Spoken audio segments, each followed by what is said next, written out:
اللہ کی رحمت سے نا امید ہونا گناہ کبیرہ ہے۔ ابن عباس رضی اللہ عنہ کہتے ہیں کہ ایک آدمی نے کہا، اللہ کے رسول، کبیرہ گناہ کون کون سے ہیں؟ آپ نے فرمایا، اللہ کے ساتھ شرک کرنا، اللہ کے رزق سے نا امید ہونا، اور اللہ کی رحمت سے مایوس ہونا۔ یہ کبیرہ گناہ ہے کہ نہیں مجھے تو کچھ نہیں ملے گا، کوئی حالات نہیں بدلیں گے، اور پھر ایسے لوگ الٹیمیٹلی خودکشی بھی کر لیتے ہیں یا اپنے آپ کو سخت نقصان دے دیتے ہیں یا دوسروں کو نقصان پہنچا دیتے ہیں۔ ابن عطیہ کہتے ہیں، اللہ کی رحمت سے مایوسی اور کسی مصیبت کے ختم ہو جانے سے مایوس ہونا کافروں کی صفت ہے، کیونکہ یہ یا تو اللہ کی ربوبیت کو جھٹلانا ہے یا اس میں اللہ تعالیٰ کی صفات سے جہالت ہے، یعنی وہ جانتا ہی نہیں کہ اللہ کون ہے۔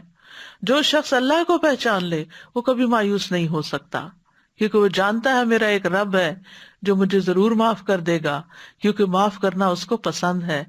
اللہم انک عفو تحب العفو فاعف عنی۔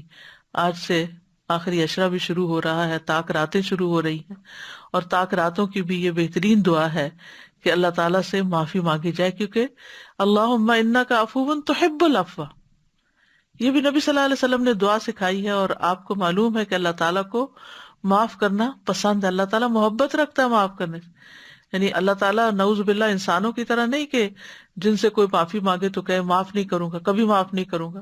اکثر لوگوں کے منہ سے یہ بات سنی جاتی ہے کہ کبھی نہیں چھوڑیں گے، کبھی نہیں معاف کریں گے۔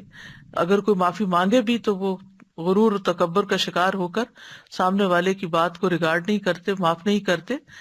اللہ تعالیٰ تو بندے کو رات کے گناہ گار کو پکارتا ہے کہ تو پلٹ آ، اور دن کے گناہ گار کو پکارتا ہے کہ تو پلٹ آ۔ ضرورت اس بات کی ہے کہ ہم پلٹیں۔